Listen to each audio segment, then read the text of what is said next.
There was an election in Germany over the weekend that terrified our rulers. This headline from CNN sets the tone. AfD, that's the Alternative for Germany, becomes first far-right party to win German state elections since 1945. 1945. The article goes on.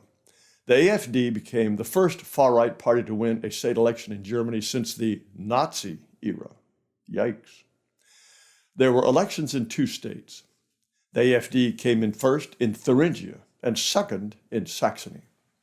In another worrying development for Germany's mainstream, the fledgling Sarah Wagenknecht Alliance, BSW, a far-left party that has questioned the country's support for Ukraine and shares some of the AfD's anti-immigration streak, came third in both states, despite only being founded earlier this year. More about this remarkable woman, Sarah Wagenknecht, later. She is as confusing to our rulers as she is terrifying. CNN goes on to warn that scary people are gaining strength all over Germany. Well, what's so awful about the AfD? Only one thing. It believes Germany should be for Germans, and that it doesn't have a moral obligation to let in millions of foreigners. The AfD is also tired of being expected constantly to apologize for a regime that ended 79 years ago. The media are especially horrified by Björn Höcke, the leader of the AfD in Thuringia, where the party came in first. German court fines AfD's Höcke over second use of Nazi slogan. Did he say Ein Volk, ein Reich, ein Führer, or maybe Deutschland über alles? No. Last year he said Alles für Deutschland, or everything for Germany, which was a Nazi brown shirt slogan, sometimes engraved on knife blades. However, a lot of other groups on the right and the left have used it well before and after the Nazis. Mr. Höcke said he didn't know about the Nazi connection. In Germany, it's against the law to use certain phrases or to make the Nazi salute. So I suppose it was naughty of Mr. Höcke 2 months later to tease a friendly crowd by saying alles für. When the audience completed the forbidden phrase, he was found guilty and fined. In May, we got this. Germany struck with outrage after racist chants on a jet-set holiday island. If you listen carefully, you can hear Deutschland den Deutschen, Germany for the Germans, and Ausländer raus, foreigners out. Aus, Ausländer raus, Deutschland den Deutschen, Ausländer raus.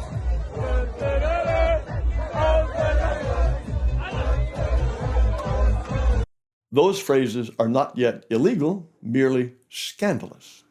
What was especially horrifying was that this was at the super chic Pony Campen nightclub on the North Sea island of Sylt. The people in the video had each paid the equivalent of $165 just to get in the door. The president of Germany, Frank-Walter Steinmeier, was appalled.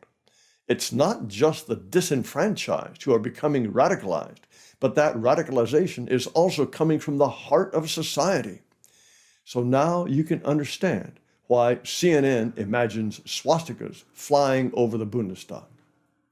In the Thuringian parliament, as you can see in the seats won line, the AfD came in first with 32 seats, a gain of 10. The CDU, or Christian Democratic Union, a soft conservative party, came in second with 23 seats, and the brand new leftist, extremist, immigration-controlled BSW of Sarah Wagenknecht came out of nowhere to pick up 15 seats. The losers are down below, and you can see the numbers for seat change. The hard left Party lost a catastrophic 17 seats. The Social Democrats, a soft left party, lost 2, and the goofy liberal Greens lost all 5 of their seats. All the winning parties there in the top row are conservative, at least on some issues, and all the losers were lefties. Normally, the AfD, with the largest number of seats, would head up a coalition government for the state.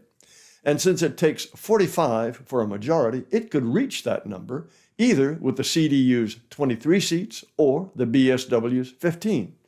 That's unlikely. You see, democracy is wonderful, except when people don't vote the way they're supposed to. And so the other parties have promised to treat the AfD like a leper colony. German Chancellor condemns first state election success for far-right parties since World War II. Olaf Scholz warned the other parties not to join a coalition with the AfD.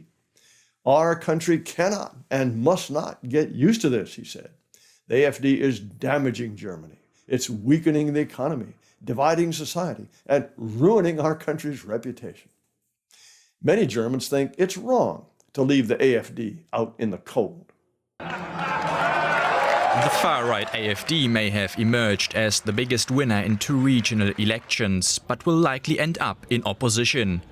All mainstream parties have pledged to uphold a firewall against entering a coalition with the anti-migration party in both Thuringia and Saxony. But although a clear majority didn't cast their vote for the AfD and don't want to see it govern, some say it has a mandate to form a coalition. In certain matters, you just have to come together in the interest of democracy. The share of votes is simply too big. At some point, you have to ensure that people see their choices being reflected. I think they should be given the chance to work together with everyone. Only then can you say whether they're up to it or not. The AfD got a boost from a horrible crime. Just a week before the vote, a Syrian Muslim knifed 3 people to death and badly wounded 8 others. This was in the city of Solingen, which was celebrating its 650th anniversary with a festival of diversity, no less. The killer is Issa al-H. We're not told his last name because that might hurt his feelings. ISIS says he had sworn allegiance to their group. Here is a makeshift memorial to the victims. The question in red, warum, means why. The AfD says it's because Germany has let in way too many foreigners, and more voters agree. As this article in the European Conservative explains, Issa al-H was a failed asylum seeker who got a deportation order last year but stuck around anyway. No surprise. Of the nearly 250,000 people in Germany slated for deportation last year, only around 16,000 were actually deported. Germany doesn't send back Syrian or Afghan criminals because those countries are considered too dangerous.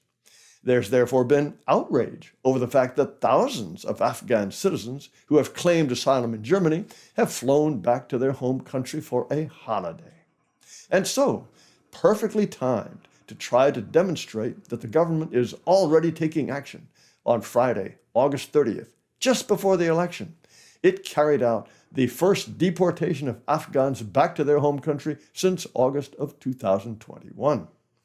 As Junge Freiheit reported, the German government gave all 28 of the Afghan criminals, mostly rapists, including a child rapist, the equivalent of $1,100 walking around money. The article noted that this is 3 times the average annual income in Afghanistan. So the word will get out, apply for asylum in Germany, rape a few women, spend a couple of years in a comfy German prison, and come home a rich man. And that's why those horrible people on the very swish island of Sylt were singing Ausländer raus, foreigners out. The AfD says don't let them in the first place. Even the federal police concede that non-Germans are statistically 6 times more likely to resort to knives in an attack than German citizens. And in sexual crimes, it is 7 times more likely. So, what is Interior Minister Nancy Faeser going to do? Certainly not Ausländer raus. Germany announces tougher knife laws after a deadly Solingen attack. Knives will be banned at sporting events, on long-distance trains, and at public gatherings like the one in Solingen. Are there going to be metal detectors everywhere? Germany becomes a police state because it won't keep out Ausländer. But Interior Minister Nancy did attend a wreath-laying ceremony for the people Issa al-H carved up. She's in the back row on crutches, so she's doing her job. You will recall that Angela Merkel let in 1.3 million Muslims. The sign over on the right says, "Merkel, help." And now, nearly 1/4 of the population of Germany has what is euphemistically called a migration background. They have a dismal record of poverty, unemployment, rape, and murder. Here's another memorial to Germans killed by a Muslim immigrant. And to the horror of CNN, Germans want their country back. They deserve it. I was going to tell you about the fascinating Sarah Wagenknecht, but I've run out of time. Besides, she and what she represents deserve a video of their own. In the meantime, Deutschland den Deutschen, Germany for the Germans. Thank you for watching. Please subscribe to this video channel. Maybe even give this video a thumbs up. Also, visit amren.com, AMREN.com, and do it in time to register for our really exciting conference coming up in November. Thanks again for watching.